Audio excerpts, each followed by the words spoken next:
तो हेलो दोस्तों, स्वागत है आपका फिर से एक बार इस ऑनलाइन प्लेटफॉर्म पर। तो उम्मीद करता हूँ आप लोगों की पढ़ाई बहुत अच्छे से चल रही होगी दोस्तों। तो आपके लिए मैं लेके आया हूँ एक नया वीडियो लेक्चर जो आपके आरआरबी एग्जाम के लिए बहुत ही इम्पोर्टेंट रहने वाला है दोस्तों। तो आपने मेरे चैनल को अभी तक लाइक एंड शेयर सब्सक्राइब नहीं किया है तो लाइक कर लीजिए, चैनल को सब्सक्राइब भी कर लीजिए और बेल आइकन को प्रेस कर लीजिए जिससे आने वाले अपकमिंग वीडियो लेक्चर आप तक पहुंच सके। तो आशा करता हूँ आप लोगों की पढ़ाई भी बहुत अच्छे से चल रही होगी। आप बहुत मेहनती बच्चे हो तो बहुत मेहनत कीजिए दोस्तों। समय को यूटिलाइजेशन करना बहुत जरूरी है क्योंकि एग्जाम दिनों दिन आपके करीब आ रहा है। आपकी मेहनत ही आपको एग्जाम के करीब ले जाएगी। आप जितना अच्छा पढ़ोगे, जितना अच्छे आप तैयारी करोगे, जितना जल्दी सिलेक्शन पाओगे आप एग्जाम में। अगर आपने आज आपका समय खराब किया तो कल आपका वो एक दिन कम पड़ जाएगा आपकी तैयारी के लिए। और जो पढ़ने वाले बच्चे हैं, अच्छे से तैयारी कर रहे हैं, एग्जाम में अच्छी रैंक लेना चाहते हैं, अच्छा सिलेक्शन लेना चाहते हैं, अपने माँ बाप के सपनों को पूरा करना चाहते हैं, तो वो सारे बच्चे से आगे अगर आपको निकलना है तो आपको भी आपकी मेहनत को बरकरार रखना है। अच्छे से थ्योरी पढ़ना है, आपको अच्छे से लेक्चर अटेंड करना है, ज्यादा से ज्यादा टेस्ट देना है आपको, है ना। साथ में आपको वीडियो लेक्चर भी देखना है धाकड़ सर के। तो ये जितने भी इम्पोर्टेंट क्वेश्चंस हैं आपके एग्जाम के लिए बहुत ही हेल्पफुल रहने वाले हैं दोस्तों। तो समय को यूटिलाइज कीजिए। साथ में बहुत आपको ये चीजें ध्यान रखना है, आपको ज्यादा से ज्यादा थ्योरी पर फोकस करना है ना दोस्तों। तो ये चीजें बिल्कुल इम्पोर्टेंट हैं आपके एग्जाम के पॉइंट ऑफ व्यू से। तो बिल्कुल भी समय को खराब मत कीजिए। चलिए तो एक प्यारे से वीडियो लेक्चर के साथ में हम आज की क्लास का शुभारंभ करेंगे दोस्तों। अभी तक अगर आपने मेरे चैनल को सब्सक्राइब नहीं किया है तो सब्सक्राइब कर लीजिए, वीडियो को लाइक कर दीजिए, वीडियो को शेयर कर दीजिए जिससे आने वाले अपकमिंग वीडियो लेक्चर है वो भी आप तक पहुंच सकें। बेल आइकन को प्रेस कर लीजिए, ठीक है दोस्तों। तो चलिए एक पॉजिटिव थॉट के साथ में एक आज का नया वीडियो लेक्चर एक नई पॉजिटिव एनर्जी के साथ में दोस्तों आपके समक्ष है। तो देखिए कितना प्यारा क्यूट है यहाँ पर। Inspiration comes from with in your self. यहाँ पर देखें तो आपका जो इंस्पिरेशन है वो कहाँ से आता है? आपके खुद से आता है, ठीक है दोस्तों। अगर हम सोचेंगे हमको एग्जाम निकालना है तो निकालना है, ठीक है दोस्तों। जो भी अपने सपने पूरे करने हैं तो करने हैं। ये सारा इंस्पिरेशन आपके अंदर से आता है, कोई किराए से नहीं देता। मुझे गाड़ी खरीदनी है तो गाड़ी खरीदनी है दोस्तों, उसके लिए आपको पढ़ाई करनी पड़ेगी। आगे देखिए, one has to be positive. आपको बिल्कुल पॉजिटिव सोच के चलना है कि मुझे कार लेनी है तो कार लेनी है, कार लेने के लिए पढ़ना पड़ेगा दोस्तों, याद रखना है।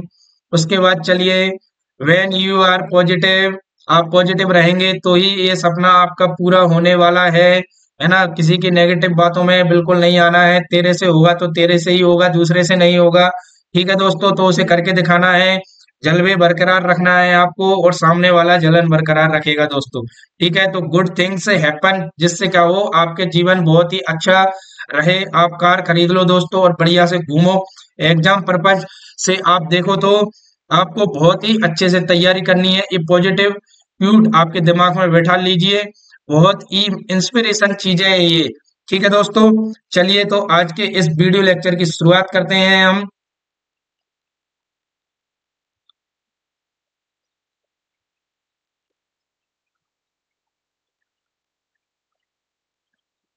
तो ये रहा आपका पहला क्वेश्चन आज का, आपकी स्क्रीन पर देख लीजिए दोस्तों। At which age temporary teeth start to erupt in children. यहाँ पर पूछा गया है कौन सी एज पर टेम्पररी टीथ स्टार्ट इरप्ट होना चालू हो जाते हैं बच्चों में। तो देख लीजिए आज का एक नया शानदार क्वेश्चन जो आपको RRB exam, CHO exam, almost और भी सारे एग्जाम हैं उनके लिए वन लाइनर बहुत ही इंपॉर्टेंट क्वेश्चन है। ये सारे क्वेश्चन जो सीरीज है ये सारे एग्जामों के पर्पज से बहुत ही इंपॉर्टेंट रहने वाली है। तो आपको बिल्कुल ये समझ के नहीं पढ़ना है कि सिर्फ आरआरबी और सीएचओ के लिए है। ये नॉर्थ सेट हुआ और भी एसजीपीजीआई एग्जाम हुआ, एसजीपीजीआई एग्जाम हुए और भी जितने भी कॉम्पिटेटिव नर्सिंग के एग्जाम है उनमें सारे में ये वन लाइनर क्वेश्चन देखने को मिलते हैं। ये छोटी छोटी चीजें हैं जो हम इनको भूल जाते हैं, पर हमको इनको सारी चीजों को कवर करके चलना है। नर्सिंग बहुत बड़ा स्पेक्ट्रम है, इसमें बहुत सारी सब्जेक्टें हैं, तो आपको सारी सब्जेक्ट पढ़नी है। मोस्ट इम्पोर्टेंट सब्जेक्ट नहीं होती है, सारी सब्जेक्ट इंपोर्टेंट होती हैं। सारी सब्जेक्टों में से ही क्वेश्चन बनते हैं, और आज के टाइम पर जो भी क्वेश्चन पूछे जा रहे हैं वो ऑलमोस्ट सारी सब्जेक्टों को कवर करके वन लाइनर क्वेश्चन, एमसीक्यू जो इसमें रहते हैं, इसमें scenario based question, practical based question, image based question, video based question, जो भी है सारे आपको पढ़ना है बहुत अच्छे से। ठीक है दोस्तों, तो चलिए आज का पहला क्वेश्चन आपकी स्क्रीन पर है, तो इसको और अच्छे से मैं आपको समझाऊंगा, तो इसको स्क्रीन को अपन साफ कर लेते हैं थोड़ा।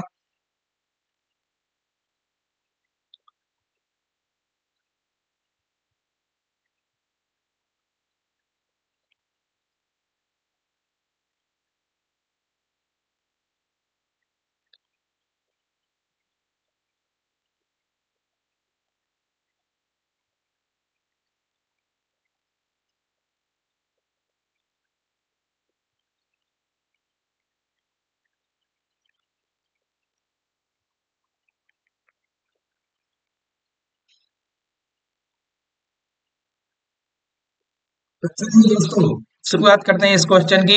पूछा गया था हमसे टेम्पररी टीथ स्टार्ट कब हो जाते हैं, तो देखो एक तो होते हैं आपके टेम्पररी टीथ, एक होते हैं आपके परमानेंट टीथ। दोनों का इरप्शन कब से होता है चालू, मैं आपको बता देता हूं। तो देख लीजिए, टेम्पररी टीथ का इरप्शन स्टार्ट होता है बच्चों में 6 मंथ से, और परमानेंट टीथ का होता है 6 से 7 ईयर से। दोनों सेम है, तो यहाँ पर मंथ है, यहाँ पर ईयर है, याद करने के लिए बहुत ही अच्छा तरीका है दोस्तों।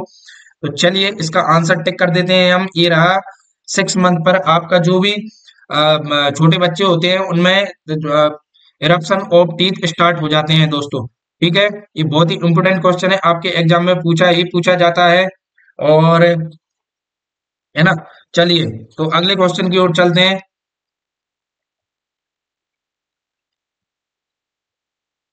अगला क्वेश्चन आपकी स्क्रीन पर शो है, लार्जेस्ट टेस्ट बेड आर। यहाँ पर पूछा गया है लार्जेस्ट टेस्ट बेड कौन सी होती है। इन चारों में से आपको आंसर चूज करना है और एक सही आंसर का सिलेक्शन करना है दोस्तों।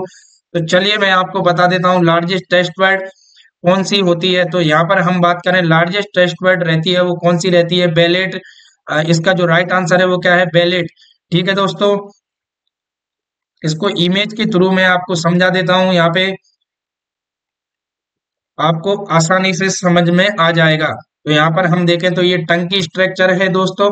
तो यहाँ पर देखिए, जो ये स्ट्रक्चर दिखाई दे रही है इसे हम बोलते हैं लिंगुअल टॉन्सिल्स। साइड में जो यहाँ पर स्ट्रक्चर दिखाई दे रही है उसे बोलते हैं हम पैलेटाइन टॉन्सिल्स। यहाँ पर इसकी बात करें, जो अभी हमसे क्वेश्चन पूछा गया है लार्जेस्ट टेस्ट बेड कौन सा होता है, तो यहाँ पर देख लीजिए, इसका यहाँ पर जो इसका दूसरा नाम है वो है सरकमबैलेट पेपिली। ठीक है दोस्तों, अभी एग्जाम में ये बहुत ही इंपॉर्टेंट क्वेश्चन है। अभी हमसे पूछा गया था लार्जेस्ट टेस्ट बेड्स कौन सा होता है, तो बेलेट होता है।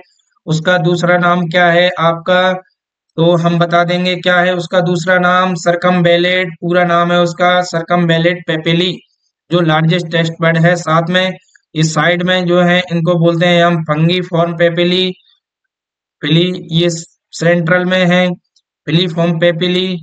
यहाँ पर जो देखिए लास्ट में एक कॉर्नर में है, इन्हें बोलते हैं हम फोलिएट पेपिली। ठीक है, तो ये बहुत ही इंपॉर्टेंट चीजें हैं जो आपको याद रखनी है। यहाँ पर एक चीज और मैं सबसे इम्पोर्टेंट बता देता हूँ, देख लीजिए दोस्तों। यहाँ पर हम टंग की बात करें तो ये टेस्ट की, देखो यहाँ पर हम बात करें तो टेस्ट टेस्ट एग्जाम में पूछ लेता है कौन सी एरिया कौन सा टेस्ट देता है। तो यहाँ पर मैं एरिया मार्क कर देता हूँ, तो उससे आपको आसानी रहेगी याद करने में। देख लीजिए, तो यहाँ पर जो रहने वाला है उसे बोलेंगे हम बीटा टेस्ट। क्या बोलेंगे दोस्तों, बीटा टेस्ट। ठीक है, यहाँ पर जो आपको रहने वाला है वो किसे क्या बोलेंगे हम इसे, देखो यहाँ पे ये देगा साल्टी टेस्ट। ठीक है, और इधर भी आपका साल्टी टेस्ट, ये एरिया भी आपको साल्टी टेस्ट देगा। ये यहाँ पे बात करें तो बहुत ही प्यारा प्यारा मीठा मीठा टेस्ट कहाँ से प्राप्त होता है भैया, यहाँ ये स्टार्टिंग पॉइंट से ही। ठीक है, यहाँ पर एक और भैया ई मामी टेस्ट इसे बोल देते हैं, तो ये बहुत बढ़िया टेस्ट यहाँ से जो आता है इसे बोलते हैं ई मामी टेस्ट। एग्जाम में पूछ लेता है, स्ट्रक्चर मार्क कर देगा यहाँ पर कौन सी एरिया है जो कौन सा टेस्ट प्रोवाइड कराएगा आपको। तो मैंने आपको बता दिया है, एक तो रहने वाला है बिटर टेस्ट इस एरिया से। यहाँ पे बात करें तो साल्टी टेस्ट साइड से। स्टार्टिंग पॉइंट की बात करें तो स्वीट सेंट्रल पार्ट की बात करें तो यहाँ पे रहने वाला है इमामी टेस्ट। ठीक है दोस्तों, एग्जाम के पॉइंट ऑफ व्यू से बहुत ही इंपॉर्टेंट चीजें हैं, ये याद रखनी है आपको। अगला क्वेश्चन पूछा गया है आपसे, blood supply to intestine is done by. Intestine को ब्लड सप्लाई कहाँ से होती है, देख लीजिए। चारों आंसरों में से एक आंसर आपको चूज करना है। Superior mesenteric artery, coeliac artery, inferior mesenteric artery. तो तीनों आर्टरी रहती हैं जो आपके इंटेस्टाइन को ब्लड सप्लाई करती हैं। तो इसका जो राइट आंसर रहने वाला है ऑल ऑफ द अबो। चलिए, तो इसका एक डायग्राम आपके समक्ष प्रस्तुत है, तो देख लीजिए, आप इसका स्क्रीनशॉट ले लीजिए जो आपको हेल्पफुल रहेगा समझने में। तो यहाँ पे बात करें, ये पूरी इंटेस्टाइन रहती है, तो यहाँ पर इसको जो ब्लड सप्लाई प्रोवाइड कराती है तो कौन सी है, superior mesenteric artery, middle coeliac artery, right coeliac artery, ileocolic artery, appendicular artery, abdominal aorta, inferior mesenteric artery, left colic artery, sigmoid artery, superior rectal artery, middle rectal artery, inferior rectal artery. ये सारी ही जो blood supply कराती हैं आपको कौन सी intestine को, to intestine को। ठीक है,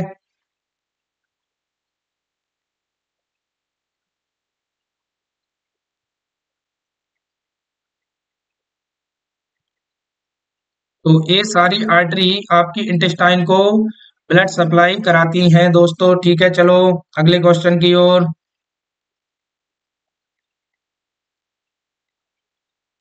अगला क्वेश्चन रहा आपके ये स्क्रीन पर, यहाँ पर पूछा गया है total number of salivary gland in human कितनी होती हैं। तो हम यहाँ पर डायरेक्ट आंसर बता देते हैं, थ्री पेयर सलाइवरी ग्लैंड होती हैं दोस्तों आपकी बॉडी में। ठीक है, जो उनका 90% फंक्शन होता है सलाइवा का प्रोडक्शन करना, सलाइवा प्रोडक्शन करना। ठीक है, ये तीनों ग्लैंड ही 90% सलाइवा का प्रोडक्शन करती हैं। चलिए, तो इसको समझते हैं हम एग्जाम के थ्रू कौन सी होती हैं, एग्जाम में पूछ लेता है नाम। तो चलिए, नाम पूछा गया है, पैरोटिड ग्लैंड है जो आपकी सलाइवा प्रोड्यूस करती है, सबमेंडिबुलर ग्लैंड है, सबलिंगुअल ग्लैंड है। ये तीनों सलाइवरी ग्लैंड है, ये पेयर्स में रहती हैं, तो थ्री पेयर्स रहते हैं। ठीक है दोस्तों, ठीक है दोस्तों।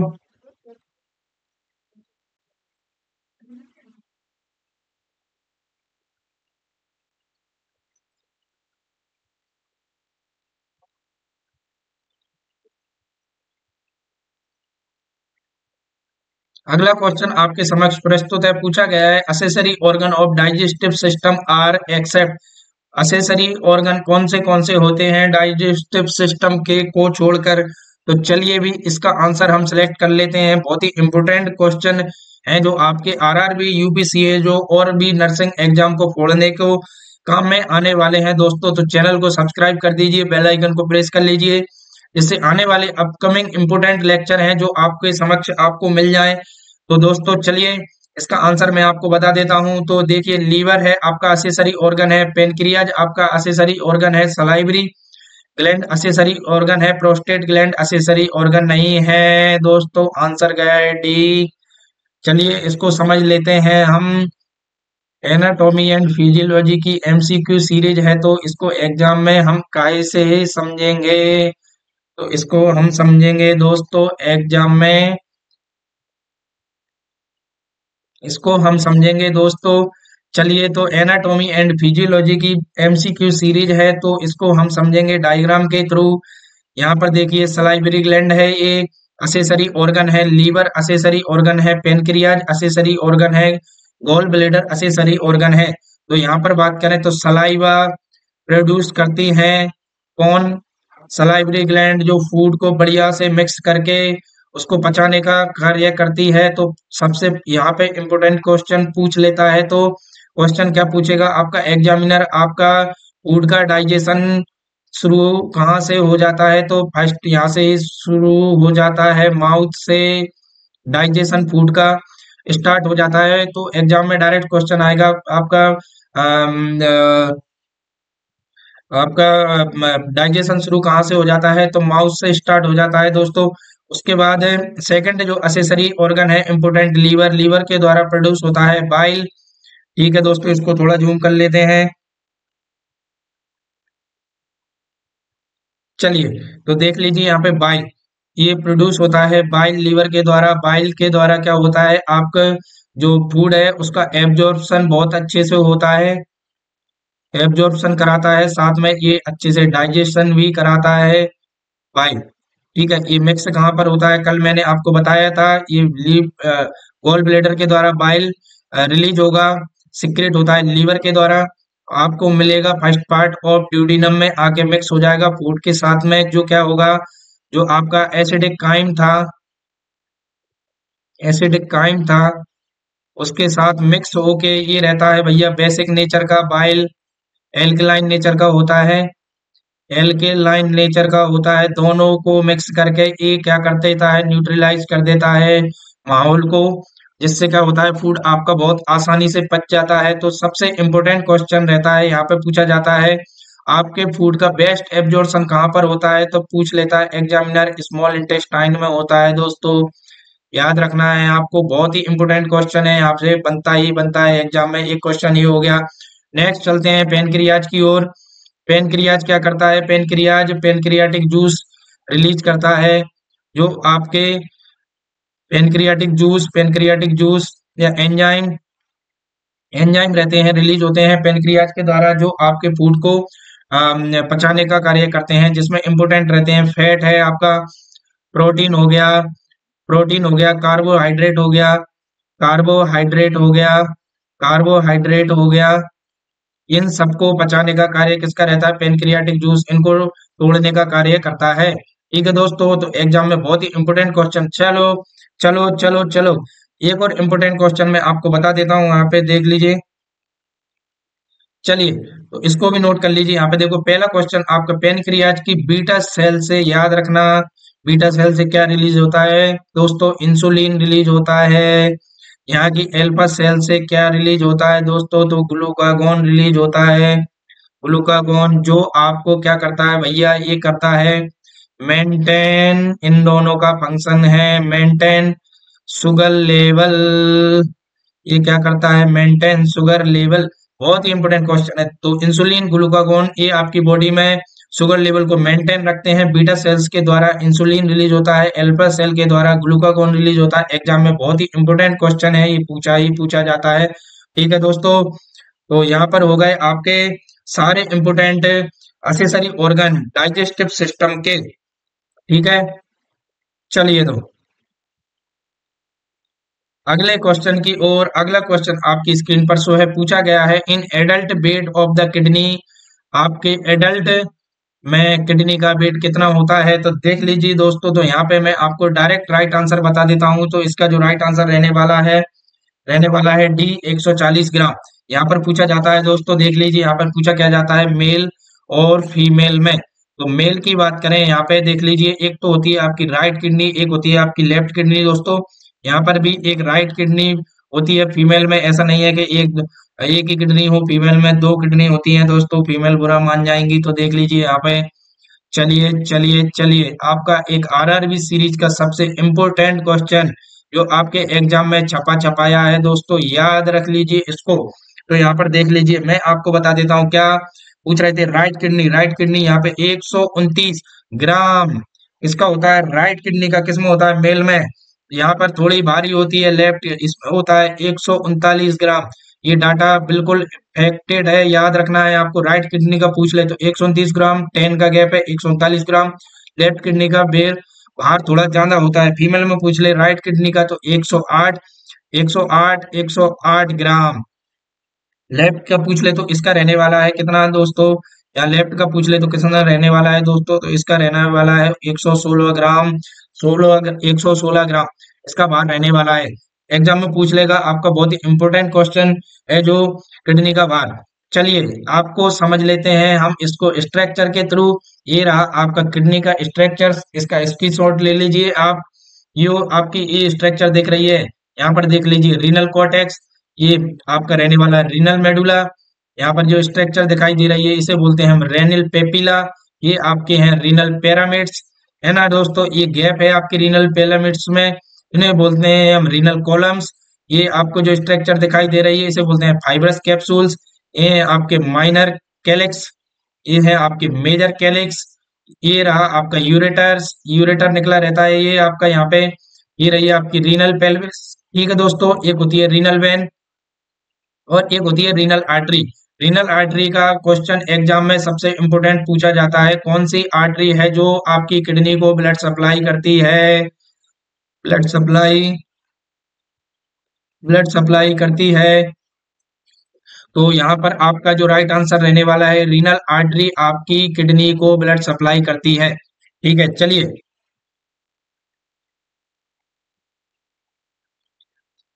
अगला क्वेश्चन आपकी स्क्रीन पर है, देखिए यहाँ पर पूछा गया है the artery which supply blood to the kidney. अभी बताया है मैंने कहाँ रही है आपकी रीनल आर्टरी रे, ये लो भैया रीनल आर्टरी जो आपकी किडनी को ब्लड सप्लाई करती है। बहुत ही इंपोर्टेंट क्वेश्चन है, वन लाइनर क्वेश्चन है, आपको बहुत अच्छे से मेहनत करनी है। इसी तरह बहुत अच्छे आपको क्वेश्चन अटेंड करने हैं, थ्योरी पर फोकस रखना है दोस्तों, बिल्कुल आपको रुकना थकना मना है नर्सिंग के विद्यार्थियों को।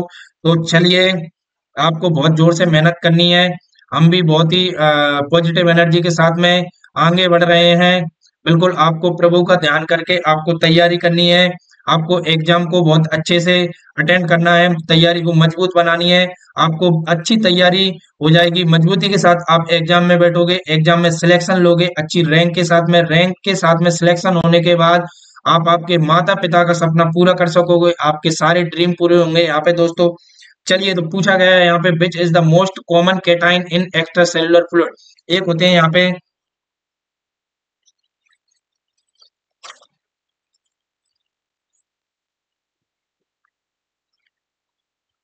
एक होते हैं यहाँ पे इंट्रा सेलुलर फ्लूइड, एक होते हैं आपके एक्स्ट्रा सेलुलर फ्लूइड। तो दोनों का मैं आपको बता देता हूँ, देखिए दोस्तों यहाँ पर सबसे पहले extra cellular fluid, extra cellular fluid एक होता है कैटाइन, एक होता है एनाइन, ठीक है। Most most abundant, most abundant.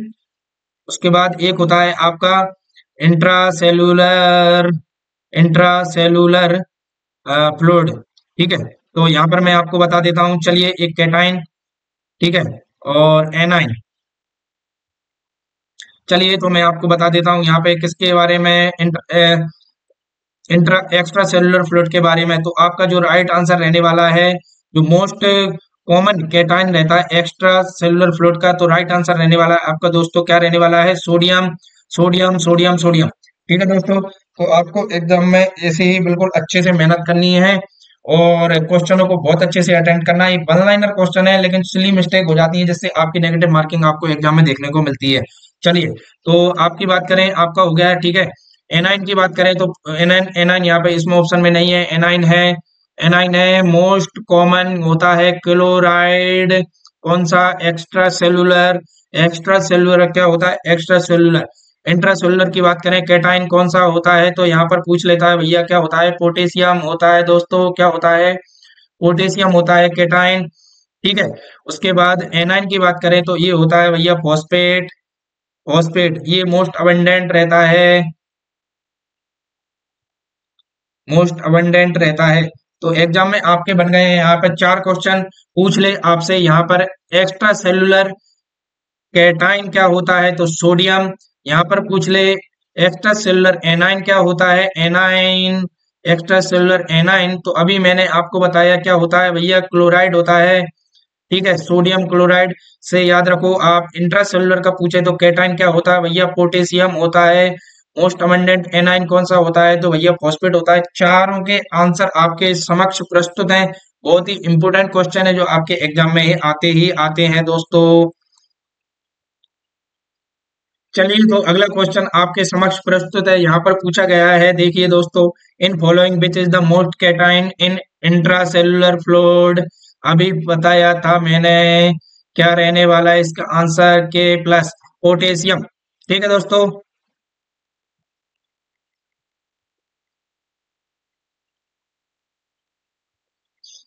चलिए तो अगला क्वेश्चन आपकी स्क्रीन पर शो है, the functional unit of the kidney.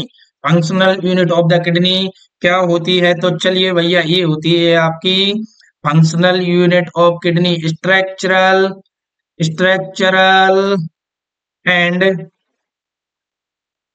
Functional functional unit of kidney.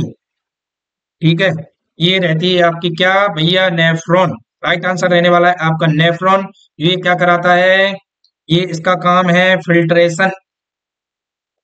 Filtration.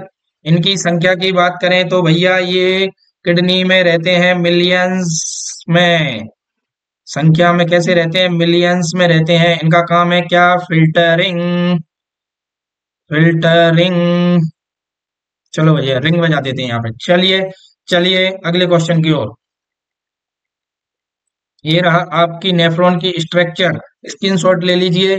तो यहाँ पर देख लीजिए, आपके दो पार्ट हैं इंपोर्टेंट। ये रहे आपके ग्लोमेरुलस भाई साहब। फर्स्ट पार्ट यहाँ से शुरू हो जाता है आपका छन्ना ब्लड का। तो ब्लड का फिल्ट्रेशन कौन कराते हैं भाई साहब? ब्लड का फिल्ट्रेशन कहाँ से हो जाता है स्टार्ट? यहाँ से ग्लोमेरुलस पार्ट से स्टार्ट हो जाता है। यहाँ से आपके भाई साहब जो स्ट्रक्चर दे रखी है पूरी, इसे बोलते हैं हम ट्यूबुल्स। क्या बोलते हैं? ट्यूब्यूल्स। सेकंड पार्ट्स का नाम है ट्यूब्यूल्स। Tubules second part. भैया इस पार्ट का क्या काम रहता है? तो अभी मैंने बता दिया। फर्स्ट ग्लोमेरुलस का रहता है ब्लड फिल्ट्रेशन। अब ब्लड हो गया है फिल्टर, पहुंचेगा इधर इधर इधर इस पार्ट में। तो यहाँ से इसका जो फंक्शन रहने वाला है, पहला तो क्या करेगा भैया? जो भी जरूरत का सामान होगा, जो भी जरूरत का सामान होगा उसे तो ले जाएंगे भाई साहब हम अपनी बॉडी में। ठीक है, कहाँ ले जाएंगे? बॉडी में। ये भाई साहब ये वाला आपके जो पार्ट है, ये पूरा tubule, distal tubule, proximal tubules, ये आपकी जरूरत के सामान को वापस पहुंचा देंगे बॉडी में। ठीक है, सेकंड जो आपका मेन फंक्शन रहने वाला है, ये क्या करेंगे? बास्ट प्रोडक्ट को कर देंगे रिमूव। तो सबसे इम्पोर्टेंट ध्यान रखना है आपको, तो ग्लोमेरुलस और कैप्सूल्स, इन दोनों का जो मेन फंक्शन है, कहाँ है भैया? Capsule, tubules, sorry tubules. तो ग्लोमेरुलस का फंक्शन है ब्लड फिल्ट्रेशन करना। ब्लड फिल्टर होने के बाद आता है ट्यूबुल्स पार्ट में। ट्यूबुल्स पार्ट क्या करता है? जो भी जरूरत का सामान होता है बॉडी तक पहुंचा देता है, बाकी का जो बास्ट प्रोडक्ट है उसे रिमूव कर देता है। दोस्तों ये बढ़िया सी स्ट्रक्चर है, स्क्रीनशॉट ले लीजिए, बहुत ही इंपॉर्टेंट क्वेश्चन है। Nephron is the structural and functional unit of the kidney, जो मिलियंस मिलियंस मिलियंस नेफ्रॉन से उसे मिलकर बनी होती है आपकी किडनी। इसका काम है फिल्टरिंग कराना आपकी बॉडी में। अगला क्वेश्चन आपसे पूछा गया है, which is the largest when in the body. आपको याद रखना है दोस्तों, यहाँ पर देख लीजिए, एक रहती है आपकी सुपीरियर वेना कावा, एक रहती है आपकी फीमोरल वेन, एक रहती है आपकी inferior vena cava, cerebral when. तो यहाँ पर जो सबसे लार्जेस्ट वेन रहती है आपकी बॉडी में, वो रहती है आपकी इंफीरियर वेना कावा। इसका राइट आंसर क्या है भैया? क्या? Inferior vena cava. चलिए तो यहाँ से देख लीजिए, ये क्या करती है आपकी? देख लीजिए, फीट हुए, ठीक है, आपकी पूरी एब्डोमेन हुई, एब्डोमेन के पार्ट हुए, साथ में आपकी पेल्विस हुई, पेल्विस हुई। तो ये सारे के जो नीचे इंफीरियर पार्ट हैं, उनको सबको ब्लड सप्लाई, सॉरी, जो भी यहाँ की सप्लाई रहती है ब्लड की, वो यहाँ पर किसकी रहती है? Abdomen, pelvis, feet. ये क्या करती है? कैरीज करती है, कैरीज ब्लड, कैरीज ब्लड। कहाँ से भैया? Carries blood from abdomen, pelvis, feet. ठीक है दोस्तों, तो एग्जाम में आपसे एग्जामिनर क्वेश्चन पूछ ले, सबसे important question, which is the largest when in the body. तो राइट आंसर रहने वाला है इंफीरियर वेना कावा। अगला क्वेश्चन आपके समक्ष ए रहा भैया, पूछा गया है, diameter of blood capillaries are about. कितना होता है ब्लड कैपिलरी का डायामीटर? तो ध्यान रखिए, यहाँ पे देख लीजिए, आपका रहता है 5 से 8 माइक्रोमीटर आपका डायमीटर। एवरेज देख लीजिए, तो राइट आंसर क्या है यहाँ पे? 7 माइक्रोमीटर आपकी ब्लड कैपिलरी का डायमीटर। एग्जामिनर ऐसे पूछ लेता है, बहुत ही इंपोर्टेंट क्वेश्चन है। चलिए ये रहा आपके एग्जाम का सबसे इंपोर्टेंट क्वेश्चन, जो पूछता ही पूछता है। ये छपा छपाया क्वेश्चन है, आपके एग्जाम में आए ना आए ये क्वेश्चन पूछता है। और ये नर्सिंग के विद्यार्थियों को ना आए तो धिक्कार है आपकी नर्सिंग पर। और तैयारी पर बिल्कुल। तो इसका जो राइट आंसर रहने वाला है दोस्तों, पूछा गया है normal value of BP. Normal value of BP कितनी रहती है? 120 से 80 mmHg। बीपी को नापने वाले यंत्र को क्या बोलते हैं? स्पिग्मो मैनोमीटर। स्पिग्मो स्पिग्मो मैनोमीटर। स्पिग्मो मैनोमीटर। राइटिंग बहुत अच्छी है दोस्तों मेरी। उसके बाद देख लीजिए यहाँ पर एक क्वेश्चन, चलिए इसको जूम कर लेते हैं थोड़ा। ये रहा भैया, जूम हो जा और थोड़ा सा इधर खिसक जा। यहाँ पर मैं बताने वाला हूँ आपको दो इम्पोर्टेंट चीजें, नोट कर लीजिए। एक होता है आपका यहाँ पर पल्स प्रेशर।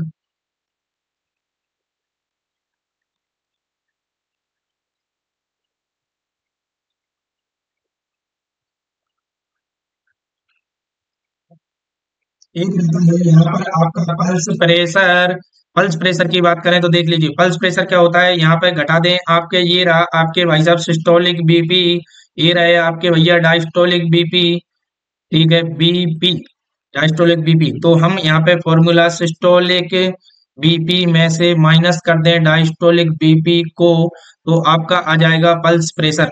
तो पल्स प्रेशर देख लीजिए यहाँ पे 120 में से माइनस कर दीजिए कितने, 80। तो यहाँ पे जो आपका निकल के आएगा रिजल्ट वो रहेगा 40 mmHg। mmHg जो आपकी इसकी वैल्यू रहती है बीपी की, तो वो निकल के आएगा पल्स प्रेशर 40। चलिए एक और इम्पोर्टेंट क्वेश्चन आपका, यहाँ पर ये वैल्यू चेंज करके पूछ सकता है कि चलिए मीन आर्टेरियल, सॉरी, हाँ, पल्स प्रेशर बता दीजिए दीजिए आप यहाँ पे मुझको। तो यहाँ पर बीपी कुछ वैल्यू चेंज रहेगी, तो आप सिस्टोलिक बीपी में से माइनस कर दीजिए डायस्टोलिक बीपी को, तो आपका रिजल्ट जो भी निकल के आएगा उसे बोलते हैं हम पल्स प्रेशर। सबसे इम्पोर्टेंट क्वेश्चन यहाँ पर एक और आपसे पूछा जाता है, mean arterial pressure. Mean arterial pressure कितना होता है? तो चलिए यहाँ पर देख लीजिए, डायस्टोलिक प्रेशर को कर दीजिए 2 से गुणा, डायस्टोलिक प्रेशर को गुणा कर दीजिए प्लस, ठीक है, प्लस जोड़ दीजिए सिस्टोलिक बीपी में, अपॉन भाग लगा दीजिए 3 का। चलिए करते हैं इसको। 2 इंटू डायस्टोलिक बीपी रहता है दोस्तों आपका 80, प्लस कर देंगे 120 सिस्टोलिक बीपी, अपॉन भाग लगा देंगे 3 का। रिजल्ट आपके सामने निकल के आएगा 8 दूनी 16, 160, प्लस कर दीजिए 120, अपॉन 3 का भाग लगा दिए। रिजल्ट देखिए यहाँ पे, चलो भैया ये हो गए 280। 280 में लगा दीजिए 3 का भाग, चलिए लगा देते हैं 3, 9 बचा एक, एक और 3, 9, 10 में भाग लगाएंगे, कितना गया 3 बार 9 पॉइंट, बचा एक, लगा दीजिए भैया एक जीरो। तो लगाइए दोबारा से, तो 93 पॉइंट, ये रहा आपका एवरेज मीन आर्टेरियल प्रेशर। बहुत ही इंपोर्टेंट क्वेश्चन है जो आपके एग्जाम में पूछा ही जाता है, तो ध्यान रखिए दोस्तों। बिल्कुल आपको ये चीजें ध्यान रखनी है, छोटी छोटी चीजें हैं लेकिन आपके एग्जाम में पूछ ली जाती हैं वन लाइनर क्वेश्चन के रूप में। तो एग्जाम को ऐसे ही फोड़ने के लिए धाकड़ सर की इस क्लास को देखना जरूरी है आपको। तो इम्पोर्टेंट लेक्चर है, बिल्कुल मिस नहीं करना है। वीडियो को लाइक करना है, शेयर करना है, बेल आइकन को प्रेस करना है, जिससे जो भी आने वाले अपकमिंग वीडियो लेक्चर हैं आप तक पहुंच सकें दोस्तों। चलिए मैं कर रहा हूं आपके लिए बहुत ही अच्छे अच्छे क्वेश्चन आपके समक्ष प्रस्तुत। मनोरंजन भी जरूरी है, मनोरंजन के लिए क्या हो जाए भैया दोस्तों, शायरी नहीं भैया, शायरी हमको नहीं आती है। चलिए एग्जाम में क्वेश्चन है, लोकेशन ऑफ ऐसे नोड इन द हार्ट, पूछा गया है लोकेशन क्या होती है ऐसे नोड की। चलिए भैया थोड़ा चार्जर कनेक्ट कर लेते हैं। चार्जर भाई साहब कहाँ हो आप? ये रहे चार्जर भाई साहब। चलिए ये हो गए आपके चार्जर भाई साहब कनेक्ट, ये चलिए चार्जिंग पॉइंट चालू है। ये हो गया चार्जिंग पॉइंट। प्रकाश को दोबारा से बढ़ा लेते हैं। चलिए आपका एग्जाम में आपका पहला क्वेश्चन ये रहा, लोकेशन ऑफ ऐसे नोड इन द हार्ट। अब मैं बिल्कुल मेहनत कर रहा हूँ कंटिन्यू आपके लिए, आप भी मेहनत कीजिए। लैपटॉप भी साथ नहीं दे रहा है पर लाइट भी साथ है अपने, हम दोबारा से हम अपने आप को चार्ज करेंगे, फिर हम हमारी क्लास को आगे बढ़ाएंगे और बेहतरीन कंटेंट आपके समक्ष हम प्रोवाइड कराएंगे धाकड़ सर के द्वारा। चलिए तो ये रहा आपका पहला, पहला नहीं दोस्तों, ये तो आपका बहुत ही मिड क्वेश्चन है। चलिए तो ये देख लीजिए, पहला आंसर चूज कीजिए, दूसरा, तीसरा, चौथा, चारों में से आपका जो राइट आंसर रहने वाला है, मैं आपको हर एक वीडियो लेक्चर में बताया गया है आपके द्वारा, ये रहे भाई साहब ऐसे नोट। ऐसे नोट, ऐसे नोट इसे बोलते हैं, क्या बोलते हैं? Pacemaker of heart. Pacemaker of heart, pacemaker of heart. Exam में सबसे इम्पोर्टेंट क्वेश्चन पूछा जाता है, ऐसे नोड को पेसमेकर ऑफ हार्ट कहते हैं। भाई साहब कहाँ पर होते हैं? राइट एट्रियम में सिचुएटेड रहते हैं। कहाँ रहा आपका? In the ball of right atrium. ये रहा आपका राइट आंसर जी।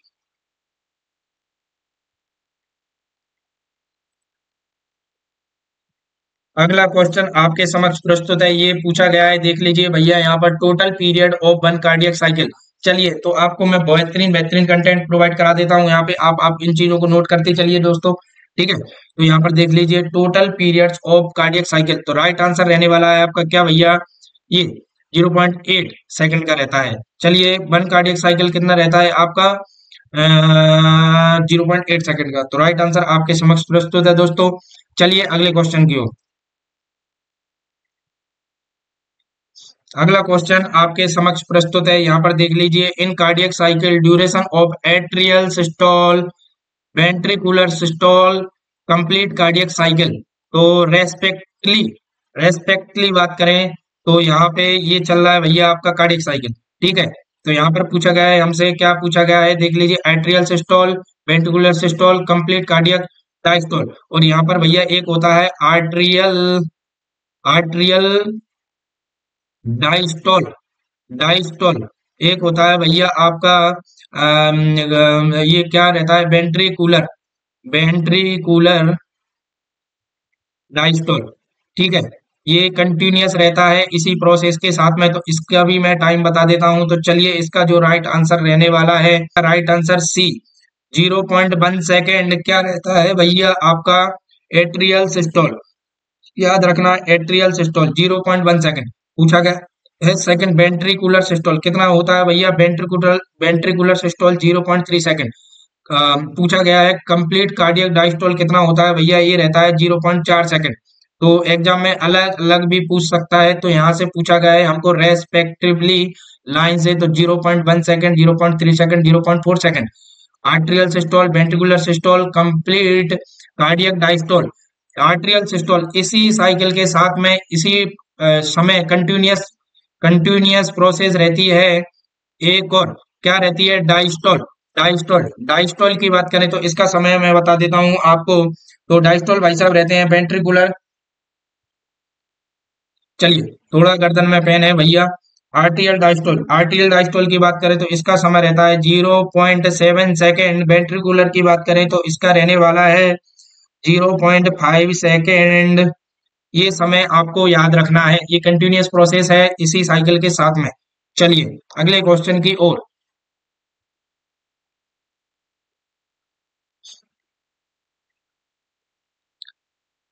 ये रहा अगला क्वेश्चन आपके समक्ष प्रस्तुत। तो ये आरआरबी एग्जाम, नॉरसेट सब में पूछा जाता है ये इम्पोर्टेंट क्वेश्चन। भैया क्या ईसीजी किस लिए करते हैं भैया? दिल की जांच के लिए करते हैं।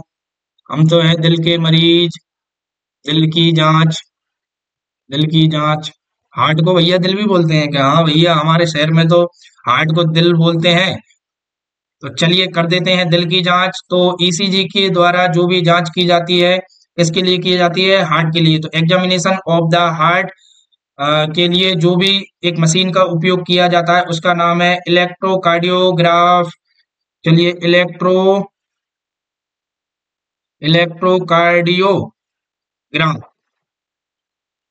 इस मशीन का नाम है इलेक्ट्रोकार्डियोग्राम, जिसके द्वारा ईसीजी की जाती है। ठीक है दोस्तों, हार्ट की स्टडी करने के लिए। चलिए ईसीजी कैसी होती है मैं आपको बता देता हूँ थोड़ा। ये देखिए लाइन खींच देते हैं हम, ये थोड़ा स्टार्ट हुई। चलिए ये देखिए यहाँ से सिंपल वेव बनेगी, यूं गई। चलिए ये थोड़ा गई गई गई गई गई, ये लो। चलिए ये बन गई आपकी एक वेव। तो यहाँ से पी वेव स्टार्ट होती है, Q R S T T, और ये रही भैया आपकी यू वेव। चलिए तो यहाँ से आपका जो इंटरवल बना उसे बोला पी आर इंटरवल। ये आपका एक कॉम्प्लेक्स बन गया पी पी क्यू आर। तो ठीक है, एक क्यू आर एस, ये कॉम्प्लेक्स ये हो गया। यहाँ से बात करें तो एस से लेके टी एक सेगमेंट ए बन गया। ठीक है, और ये यू वेव लास्ट में, इसे बोलते हैं प्रोमिनेंट, यू वेव प्रोमिनेंट। चलिए ये आपकी नॉर्मल ईसीजी रहती है।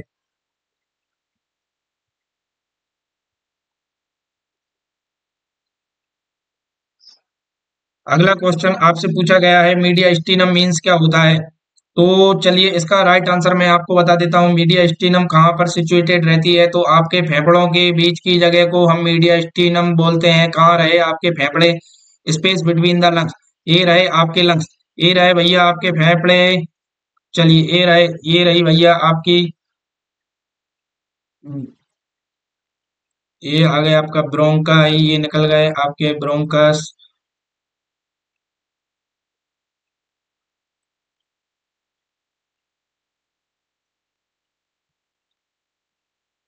चलिए इसमें होते हैं 3 लोब, इसमें होते हैं 2 लोब। ठीक है, ये है आपका बेस पार्ट, ये है आपका अपेक्स पार्ट। ठीक है, हार्ट में उल्टा होता है भैया, दिल में उल्टा होता है, इसे बोलते हैं अपेक्स पार्ट और इसे बोलते हैं बेस पार्ट। हार्ट में उल्टा होता है लेकिन लंग्स में ऊपर के पार्ट को अपेक्स बोलते हैं, नीचे के पार्ट को बेस बोलते हैं। हार्ट में ऊपर के पार्ट को बेस बोलते हैं, नीचे के पार्ट को अपेक्स बोलते हैं। एग्जाम में कंफ्यूज नहीं होना है। ठीक है दोस्तों, तो जो आपका यहाँ पर स्पेस है बिल्कुल यहाँ पर, इसको हम बोलते हैं space between the lungs, mediastinum. Mediastinum means space between the lungs.